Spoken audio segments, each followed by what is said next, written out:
ঘূর্ণিঝড়ের প্রভাব কাটিয়ে উঠতে শুরু করেছেন কুমিল্লার গোমতী নদীর পাড়ের মানুষ। এখনও বিপদসীমার মধ্যে রয়েছে নদীর পানি। এমন অবস্থায় অতিবৃষ্টি ও পাহাড়ি ঝড়ের আতঙ্কে দিন কাটছে স্থানীয়দের। এ বিষয়ে আলোচনাতে গোমতী নদীর চাঁদপুর অংশ থেকে যুক্ত হয়েছেন মাসুদ আলম। মাসুদ, বন্যা প্রতিরোধে বেড়িবাঁধ সংস্কারে কোনো উদ্যোগ নেওয়া হয়েছে কিনা?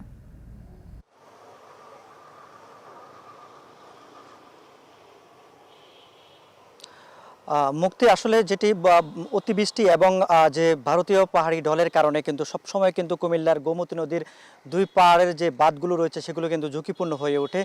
এবারও কিন্তু ঠিক একই অবস্থা।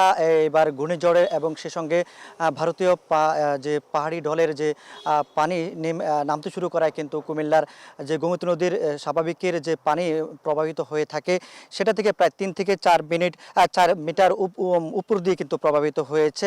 গরম গরম রুটি, সাথে সুজির হালুয়া, দুর্দান্ত জুটি। তবে জুটি জমাতে চাই তীর আটা ময়দার সুজি, কারণ তীর ছাড়া আমার চলেই না। আমরা এখানে যেখানে রয়েছে এটি হচ্ছে কুমিল্লা সদরের চাঁদপুর ব্রিজের পাশে। আমরা দেখেছি এখানে কিন্তু কিছুটা পরিমাণ এখন বিপদসীমার থেকে কম লেভেলে নেমে এসেছে এবং স্বাভাবিক অবস্থায় রয়েছে। তবে ব্যাপক স্রোত রয়েছে। পাহাড়ি ঢলের পানির স্রোত কিন্তু এখন কিন্তু আস্তে আস্তে বাড়তে শুরু করেছে। গতকাল কিছুটা কমলেও কিন্তু আবার আমরা আজকে দেখছি যে পানির পরিমাণটা বাড়তে শুরু করেছে। পাহাড়ের যদি আমরা অংশ দেখাই তাহলে দেখবেন যে যে চরগুলো রয়েছে চরগুলো কিন্তু ডুবুডো অবস্থায় ছিল। এখন পানিটা কম।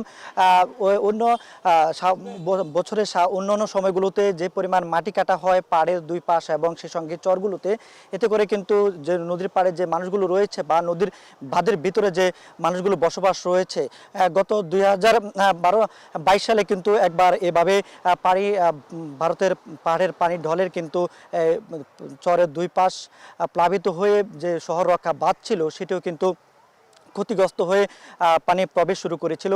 এবারও ঠিক একই অবস্থার সংখ্যা প্রকাশ করছেন যারা বাঁধের ভিতরে বসবাসরত মানুষ রয়েছেন। তারা বলছেন যদি অতিবৃষ্টি হয়ে থাকে এবং ভারতীয় পানির যে ঢল সেটি যদি আবার বাড়তে শুরু করে তাহলে কিন্তু তাদের যে বসবাস সেটা কিন্তু এক ধরনের ঝুঁকিতে পড়বে এবং বন্যায় আক্রান্ত হওয়ার শঙ্কা তারা প্রকাশ করছেন।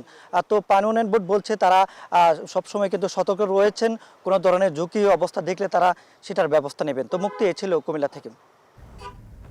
পাহাড়ি ঢলের কারণে আতঙ্কে দিন পার করছেন কুমিল্লার গোমতী নদী পাড়ের মানুষ। সে খবর জানাতে আমাদের সঙ্গে যুক্ত ছিলেন মাসুদ আলম।